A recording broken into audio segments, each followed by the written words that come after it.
There you go, that's what a Goodison Park 4-0 win sounds like. 4-0. I don't know where that came from. But Everton, despite scoring 4 quite scrappy goals, were well worth that tonight. They could have scored 7, 8, 9. Jack Harrison could have had a hat-trick at the end, but they were very dominant against a pretty abject Wolves team, really. Players just coming over now. Ashley Young, who was great today. Armando Broyer, who was really good in the 10 minutes when he came on, looked a real threat. And it's just a much needed win. I think it's one of them where the margin of the win might make it feel a bit underwhelming, but think back to the nervousness and the panic before that game, and how desperate we all were for any kind of win, and we've got over the line and managed to find a way. Through the goal 4 times, should have been more really. Totally dominant, certainly in the second half, just trampled all over them. And yeah, it's the derby now. What will be in that game, I suppose, but tonight was always the massive game this week, and we've sent a relegation rival packing, tail firmly between the legs. Physically dominant, technically dominant, just miles better than them. In the eyes, just on his way over now. He was really bright when he moved out to the left hand side late on. Tarkowski's just heading off the pitch as well. He was thinking a bit better tonight.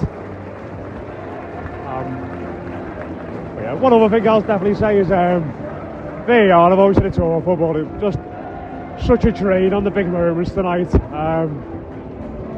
when you get scrappy goals like that and you get a minute or 2 added on for trying to determine whether it went in or not, or if it was offside or not, just kills the atmosphere.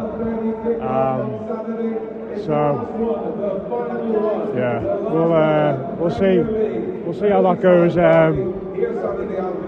But yeah, VAR's awful. Everton were great tonight, and the Reds are going to come here on Saturday, and we'll see how that goes as well. But we'll be back in the Denby Castle again shortly. But yeah, there's a grand old team as everyone leaves Goodison Park after a great win.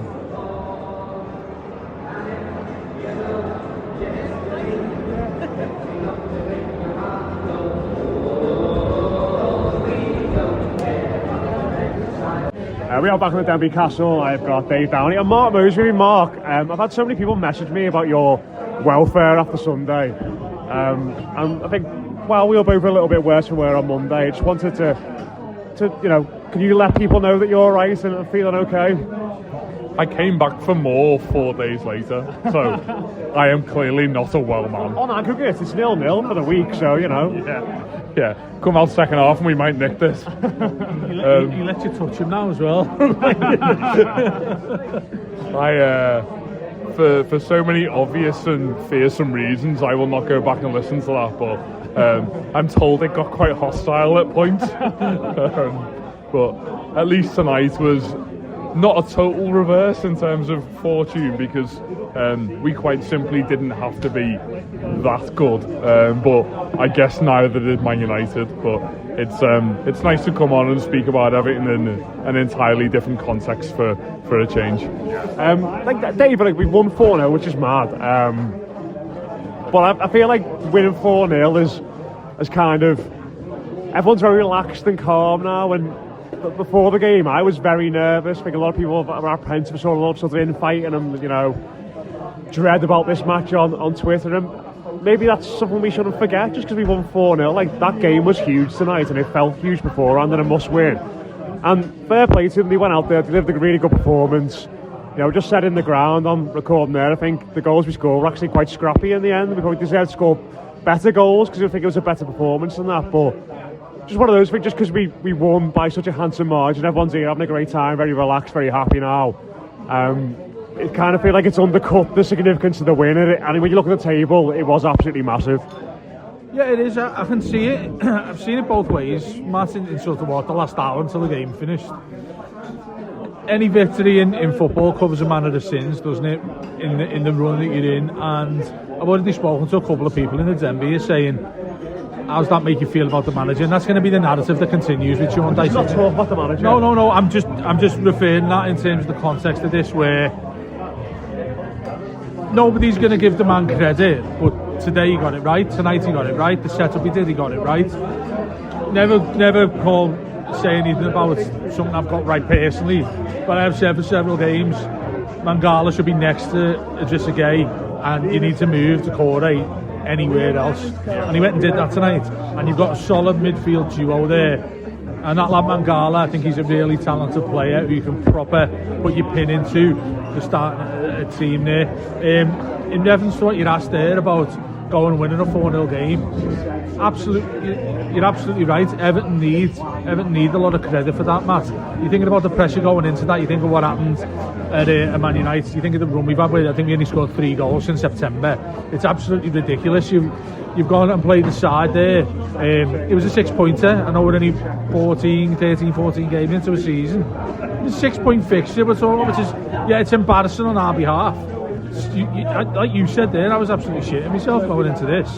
I thought that Everton don't go and win this. Look at that run starts now, basically. To have 3 points in the bag is crucial. I think we're 5 points clear now as well, so it feels a lot more comfortable. And I think you hit the nail on the head when you said you've come in here, everyone's a little bit settled, a little bit more relaxed. You'll get several fans saying, well, how can you possibly feel that way given everything in and around? And said that word, a lot of context. And Everton winning this game's huge, like you said there. So that's what I mean by looking at it both ways. And look at the perfect man next to me there who post the Manchester United game to now. That's why I'm anxious to get his thoughts. And now it's like, your head must be fucked. I will get labelled the eternal pessimist if I go too far into what I think of tonight. We want to talk about Everton. We want to talk about scoring loads of goals and winning points. That is a really, really poor opposition side to be up against. And all of the same things that I expect that Wolves fans would say to us after that game, we would have said to Man United on Sunday in terms of don't get carried away. We are actually dreadful. And all those things true. You still got to go out and do it, and you've got to put the ball in the back of the net. The nature of how Everton do that is lumping balls into, well, that's a really harsh way of doing it, putting balls into the box against a team who simply cannot defend those situations. At one point in the second half, their entire away section cheered when they headed away a corner. And you're all for that, aren't you? I've seen Roberto Martinez as Everton. I know what it's like to have the doom every time an opposition team gets a set piece within 40 yards. That's why I appreciate I'm taking our own victory with a massive pinch of salt tonight, but I wasn't able to do that when I was on the receiving end of it on Sunday. So I guess you should just enjoy the moment while it's there. But I don't think it's too negative a statement to say let's just be very grounded after that, because we can all recite December and to an extent January's fixture list as being particularly challenging times ahead. This does not mean that all of Everton's problems go away, but is it okay to enjoy 72 hours of just letting your shoulders drop? Yes, but results like this only matter if you are able to take some momentum forward. And I'm not flippantly saying that means we go out and win the derby on Saturday, but there has to be something tangible that we can look at the end of December and say a 4-0 win actually meant something a few weeks ago.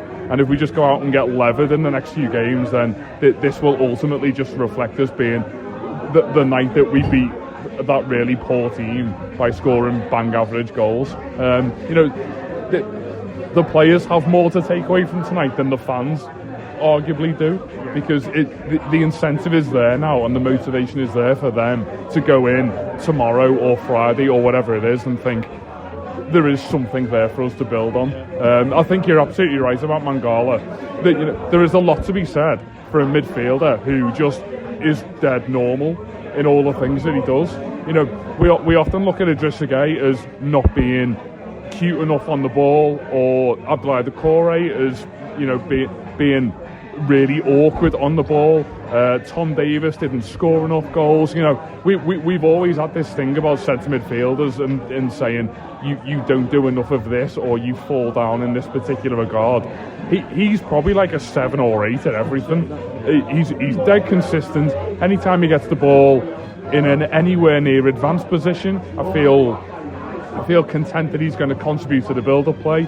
If he picks it up off Branthwaite or Tarkowski, I don't shit myself like I do with other midfielders. There is a calming nature about him, and I think that maybe when you're a side who, I think Everton are at their worst when we're on the ball, because Sean Dyche's teams look uncomfortable in possession, and that is something that we just have to accept, and that's the point that we've got ourselves to in appointing him. But someone like him coming in and just being really calm and dare I say boring on the ball is actually fine, because we need that level-headedness. You know what's interesting on that, what you just said about leading into the possession side of things, which everyone seems to bang on about. It's a great stat that I saw on that game. The last 21 wins Everton have had, even they had more possession than the opponent on 2 occasions. So today was similar. Wolves had the ball more than us. It shows there's competence there. I think from that setup that he made with the players we got on the pitch, that they're able to do that on a considerable basis. And what Moses is saying there is probably, probably complete 180 on what he said, in terms of in a few games' time, we might well be looking back on this saying, fucking hell, we just twatted some shit side by 4-0, and that's because they're worse than us and in the bottom 3.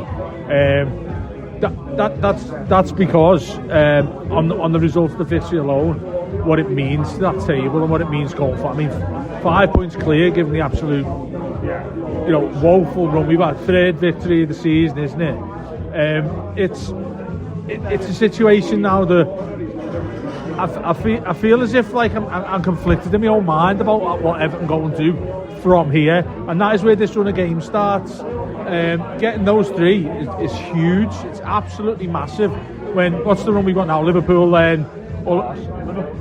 Arsenal, Chelsea, City. Yeah. Until we have Forest, which you think conceivably a chance you've got winning a game. Yeah. Looking at who we've got coming up, particularly away from home as well. Maybe Chelsea at home. So this was a killer. This today. If Everton had gone and lost this, I was having a conversation with a few friends saying, if we'd have lost this tonight, I hate to mention it, that's where you've got to look at changing everything you possibly can here, going into a derby, even given the predicament we're in. Tonight we're going to win that, and you can, I wouldn't go as far as saying you can look at this going forward with a little bit of ease. How many times have we said going into a derby in the past where it's like, if you win, it's a bonus. If you get a draw, it's sound. You just don't want to lose it. That's where I feel a bit different on this, because you said that feeling of calming down a little bit. We've all been like tense, haven't we, in games coming up to. It's felt like really, really difficult to get through games and all that. It's difficult to go and watch Everton. Sorry, Matt. Well, if you think back to, I'm going to bring Ed in a second, but like, if you think back to the last derby win, we had the win against Forest beforehand, which was very similar to this, where before that game there was almighty panic about our situation, our form. We'd lost to Chelsea 6-0 beforehand, hadn't we, and we're really struggling. And we beat Forest, and I remember all of us around this table being in here before that derby going, well, we've won the big game really this week, and it was all very relaxed, and they went out and put in a really good performance. Like, I'm not saying they're going to do that again, because I think we might be a bit worse this season, and Liverpool might be a bit, like, they are a lot better this season, aren't they? But just giving you that sort of cushion and that feeling of like, right, look, we can't relax, but there's a bit of breathing room there now for us, which is good, obviously, going to such a massive run of fixtures. Ed, you've been waiting patiently, mate. How do you feel after? I think there's, like, as much as they were dreadful, I think no things about our opponents which just worked better today. I think Doucouré being higher up worked a lot better. I think him playing higher up helped Calvert-Lewin in the way we pressed the ball as well. Mangala in midfield obviously made a massive difference, and I think while the 2 wingers didn't really get into the game, that sort of core of the pitch just looked a lot more effective at going and hunting and winning the ball back. I feel extremely strange after that game, because when I reflect on it, I don't think we played particularly well. I can't really name any individual performances that were outstanding, but we actually took advantage of a team that gave us opportunities. First of all, being given opportunities was very nice, and Wolves were extremely generous throughout. The number of times they just gave us the ball back with these aimless long balls forward, it's very weird. But we created opportunities to score goals. Obviously, 2 of them were own goals, but we created those opportunities. Maybe a little concern that it was still from dead balls, still not creating as much from open play. And when we had opportunities from open play later on, the less we say about Jack Harrison, the better. We will come on to him. Oh yeah. Let's give him a roasting later on. But there's certainly a pinch of salt to be taken. But certainly for us, we ought to just be happy we've gone out and thrashed the team. I didn't think we get to see that again at Goodison, so I'm delighted that we got to see that. And I think Mo's made a great point earlier. For the players, that's really significant, because they will go in now saying, right, we knew we could do that, so we've gone and done it now. We've got that win.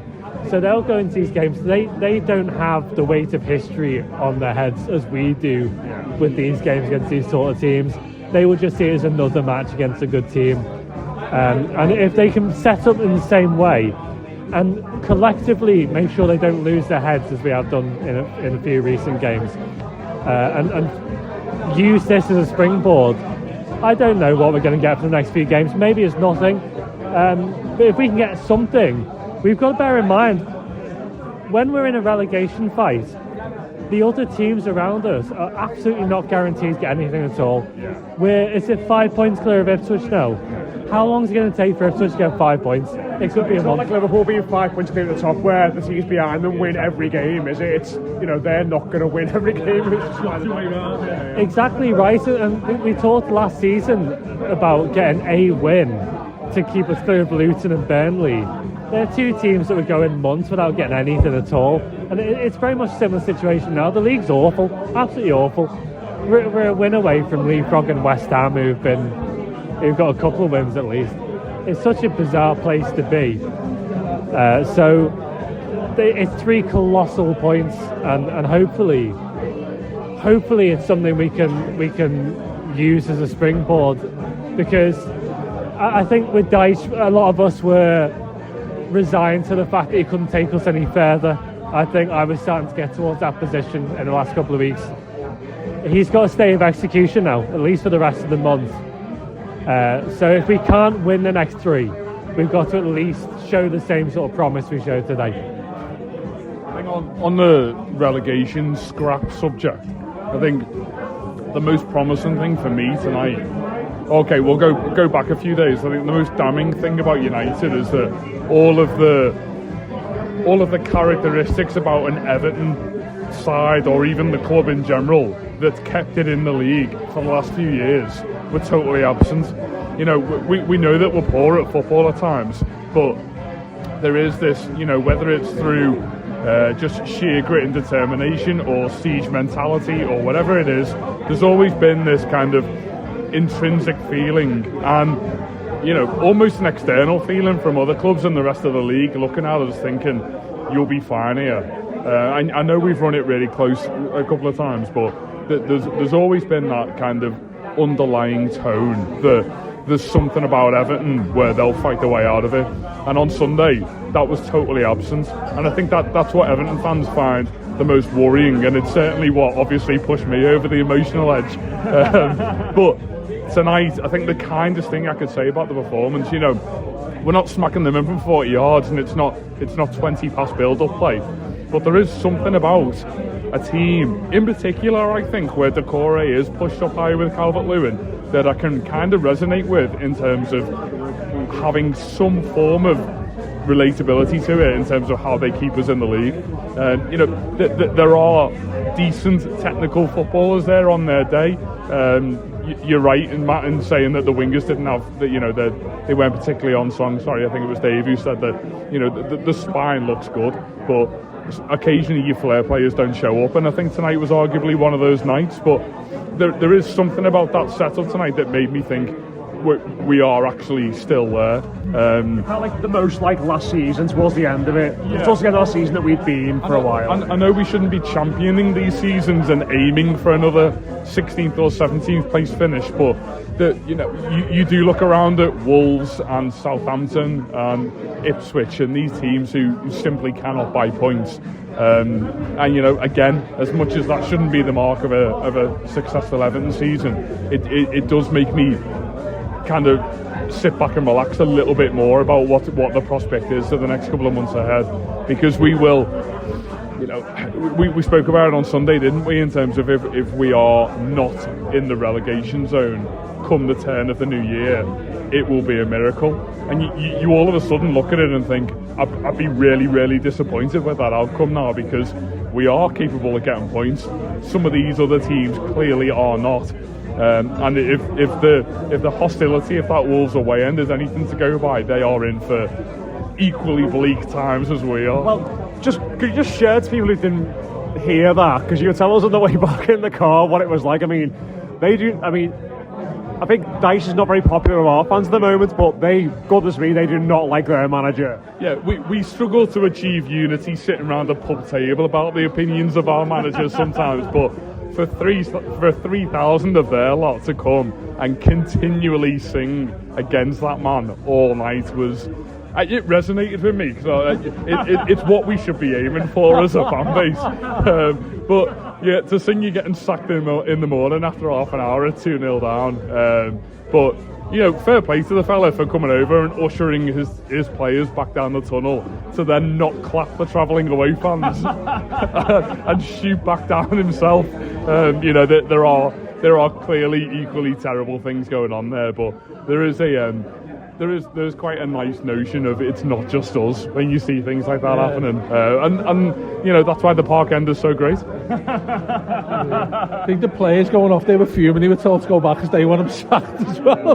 Joe, the thing I like is there's always like a 17-year-old lad who they've brought on at 80 who cannot fucking wait to get over to the away fans and do a big clap, because he knows that the turmoil of the whole club is nothing to do with him, whereas the senior pros just want to give it a quick tap. And he can do anything when he comes on and get applauded for it. And you say they were singing Sylvan Ebanks Blake, all the old Wolves classics. Yeah. Nuno Santo got quite an ovation, despite not being connected with the club in any way anymore.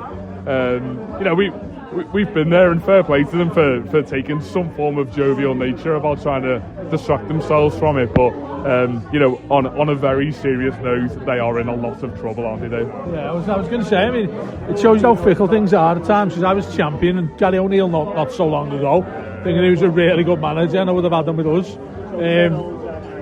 Now I know you're shaking your head over there, Ed. I look like I'm insane now. I need to get taken away in a straitjacket. Just going back to what we were talking about team-wise though, Matt, today was very, very different than anything else we've seen for a long time.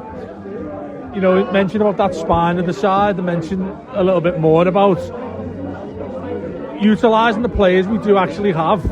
Everton are a team of extremes. We're either appalling, using the tactics we do in playing long balls all the time, but it just shows when he just edges out a little bit, the manager, and says, you know what, lads, keep it on the deck, let's see what we can do. You looked at each of those goals we scored, obviously the set piece ones that come in. He scored Ashley Young played like Cafu for most of that game.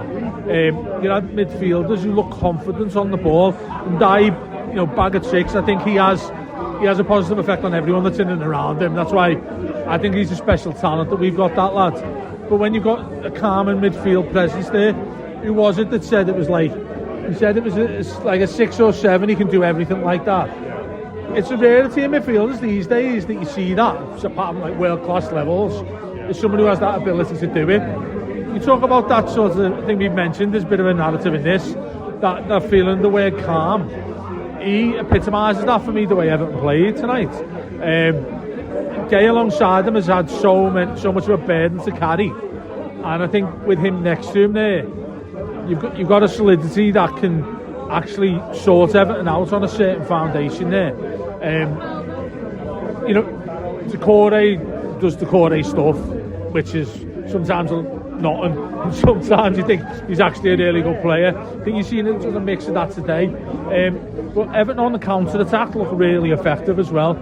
Goes back to what I said about that ridiculous stat of not having the possession making us better, which fans still aren't used to because you never want to see that. You mentioned there, you watch a crap game at Goodison most of the time, if not all the time, but that you need to get in your mind that doesn't matter because Everton have won games without it, and when Everton win games, it's the majority of those games is without that. Do you know what I mean? So it's obviously on our backs to handle that still 2 years after Sean Dyche with us now, but what he's done defensively as well, I mean, Tarkovsky stepped back up so he was been slating him for weeks, thought he was fine.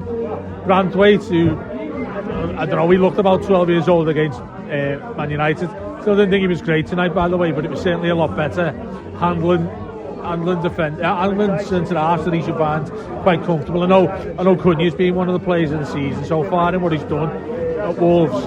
Barely had the kick of the ball. Full-back wise, Mikalenko, I didn't find that I had to moan at him. There was a base that you could set in that game where you think, you know what, we've got something to work with there. I don't know what you lads think. Maybe I'm going a bit too far over the 90-minute game. We've got them won 4-0. I just think that the Corey thing's interesting because there's been a clamour for him, hasn't there, to play number 10. And I would get that if we were a team who play out from the back and play through the lines and try and get it to him on the half turn. But we're never going to be that team with this current manager. And I just think the Corey today, and I put on Twitter before, I thought he played well today, and I got a few people saying I'm not sure, but I just thought watching him on the ground, it all just felt more in sync off the ball, be it pressing when they played it out short, when we had to get back into shape. It felt like there was just an instinct between him and Calvert-Lewin in terms of the movements. And listen, on the ball, both of them leave loads to be desired, but we're never going to be that sort of team where we're going to have a striker running in behind or someone getting on the ball and the half time playing cute passing behind. We're going to be a team that press high, create chance by winning the ball back high, get free kicks and create chances from set pieces like we've done today. And I think the core, if you're going to play him, which the manager obviously is going to, you've said this loads, Mo, you get him as high up the pitch as possible because he's not good technically on the ball, but he's quite good at pressing. He's got a good relationship with Calvert-Lewin. I just think we've got a bit more. McNeil wouldn't have been able to do that job today, would he, off the ball, in terms of keeping that shape. And I think that, as much as we didn't create chances in open play from it, I think the way we pressed them and the way we got after them, I think that was largely better today because the core was playing higher up. Yeah, there's a better chemistry, 100%. People having a go at him for not being technically cute on the ball. Or 32, 30, how old is he, 31? 30. I mean, that's not going to change now, is it? You know what I mean? I think one of the problems that goes against him is people still argue about what we were buying when we got him. People say he's a 10, he's a box-to-box, and we still talk about this transfer years on, not knowing the player that we think we've got. And if we all just took a step back and said, he's clearly works well with Calvert-Lewin. He's not great on the ball, but he plays 10 for Everton. If he was any better on the ball and he was a big, really difficult lad to play against, and he was technically very good, he wouldn't be here. Accept the fact that the player he is limited in some ways, but the team works better in the position that he's in. Just really, that's another Dyche win with him playing. He's still not won a game for Everton without him starting. Yeah, absolutely. And for a team who don't win a lot of football matches, we can't now be talking about taking him out of the side. It is the obvious fix when he clearly cannot do the role that we've been asking him to do in previous weeks. For everything we said about Mangala before, he does terrify me when he's on the ball, which is why we very rarely need him on the ball. You very rarely need your number 10 on the ball. He just has to be at least a little bit impactful when he is on it. People complaining that he is quite wasteful, I get it, but David Silva's bad in the air. you know, he is not a complete footballer. Accept it and utilise what he is very good at. I don't think it's any coincidence at all that, you know, Dominic Calvert-Lewin hasn't lit the place up tonight, but he's getting near the goal. I appreciate that he's not quite converting them himself, but the second one should have been his, by the way. I've Craig Dawson. Yeah. There are at least. There is a glimmer of opportunity in that second half where you think Calvert-Lewin could actually get into decent positions, or, you know, a couple of times where I appreciate one was a foul on the goalkeeper, or we put a centre half under pressure. There is a unity between those two where you think we might actually collectively be able to put some form of pressure on here. And if you are going to be technically quite poor, and if you're going to afford the opposition possession a lot of the time, like as Dave referenced we do, you need to be able to win the ball frequently and in good areas. And if Dwight McNeil is playing with Calvert-Lewin, we are at times going to score a goal from 30 yards because he is capable of that, but you are not going to be horrible to play against. And unfortunately, in terms of probability of both of those things happening, the latter is going to happen more often, and we're going to have to rely on that kind of awkward nature to play against, as opposed to individual moments of brilliance. Because again, if Dwight McNeil performed those individual moments more frequently, he simply wouldn't be here. And there does have to be that. You know, I'm not belittling poor old Everton here, but we do have to kind of reflect on our limitations. And Abdoulaye Doucouré is part of them, but, you know, in terms of looking back at previous years, like we've said, it does look as though we function a lot better. You know, this team is never going to alight Premier League grounds, but we simply have to be functional, and we just do that better when he plays in behind Calvert-Lewin. With them, but I suppose with them as a partnership, mentioned Doucouré and Calvert-Lewin in this, and I'm probably more guilty than anybody else about thinking he's finished, don't want to see this lad at us anymore, we need to get rid of him. Calvert-Lewin, when we've spoke about it a lot, end of contract stuff and all that,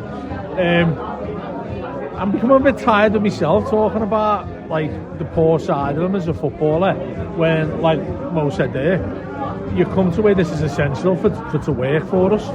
He has to be and have a positive effect on this. Now, immediately now you're going to get a lot of reference in the coming days saying, "Oh, Brozier came on there, get Calvert-Lewin out of there as quick as you can, start him."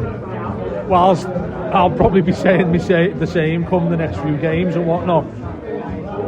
Playing to Calvert-Lewin's strength is never been anything to look at that's comfortable, and by that you do have that stereotype against him and Doucouré as well. Both of them awkward players. Calvert-Lewin's he's a bit of an enigma, I think, as a fan, to talk about him and take your opinion of him, really, because we're talking about a fella, not that I'm interested in it at all, but he was on the England squad a few years ago. It's not going to happen again. He's 27, approaching 28 years old. It's not going to happen again.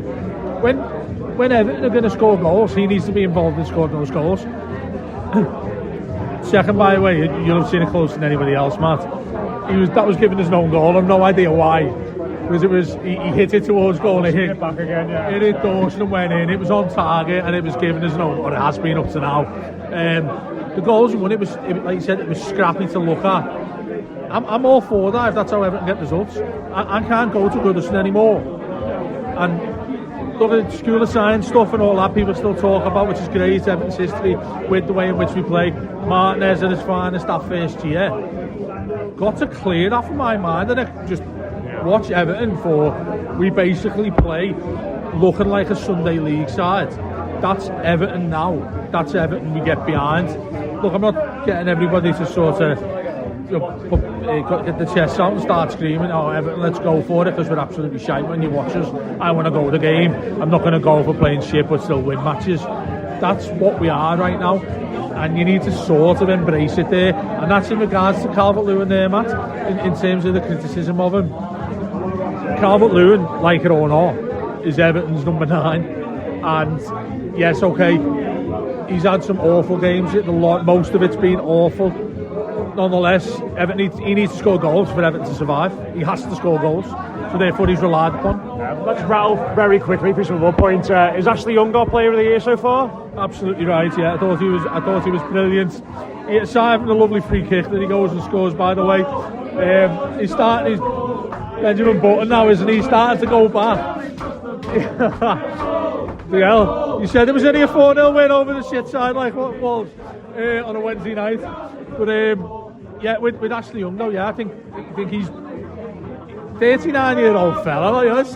Let's take a little bit of our feet off his neck, really, that we've been putting on since we got him. He's been fine this season, absolutely fine. A little bit like Keane, when Keane's played. Keane's been the best of our defenders, in my opinion. Very difficult to praise them. I think that's where we're at. And with Ashley Young, type of player that if he mishits a ball, either pass it to the opposition or it goes out for a throw-in because of him, people will absolutely nail him. They'll just kick off about him. But I tell you what he's had to do to keep in the position he's kept us right back. Lest we forget, we banged on about Patterson. Sean Dyche probably doesn't ever want to see the lad again by the looks of things. Coleman not getting in the side. Ashley Young's been really good this season for me, and today again epitomised that. He looks like he's growing younger than 39 years old, I have to say. I feel bad that no one let the goalie know that the wall was really not in the right place. That's an amazing start. Again, Ashley Young is Everton's oldest ever goal scorer, beating the previous record set by Wally Fielding 66 years ago. Amazing. That'll change on Saturday. Wally's put it there. Gets another. He's performed really well. The only other thing I was going to add about the core, I would probably echo with Ashley Young, is that they don't hide. I could point a finger at a number of Everton players over the years, and arguably some in the current squad as well, where when something is not going right in a particular game or over the course of a few weeks, heads go down, don't want to get on the ball, pointing around the rest of the 10 outfield lads at who should get the ball ahead of them, and neither of those two do that. The core for all his his wastefulness up top, and where particular through balls and things don't work, don't come off, he will get straight back involved in play. Ashley Young will do exactly the same. There's no point where a centre midfielder gets on the ball, or a centre half, or Jordan Pickford, and he is not pulling out wide, screaming for the ball. That's the mark of a man who is able to be a professional footballer in the Premier League until the age of 39. There are way bigger problems in this team than him at the moment, and for that reason, there's no way he comes out of it. Very finally, Brozier, great cameo at the end, wasn't it? I mean, the Wolves were knackered and giving up that point, but great runs, great speed, and he could have had a hat-trick of assists for Jack Harrison if he'd had his shooting boots on. I do enjoy analysing players based on 14 minutes of already completed gameplay. I think for everything we said about Calvert-Lewin and Decore and that kind of like awkward, almost bumbly nature, not to put them down too much, but it's all very endeavour and not a lot of technicality sometimes.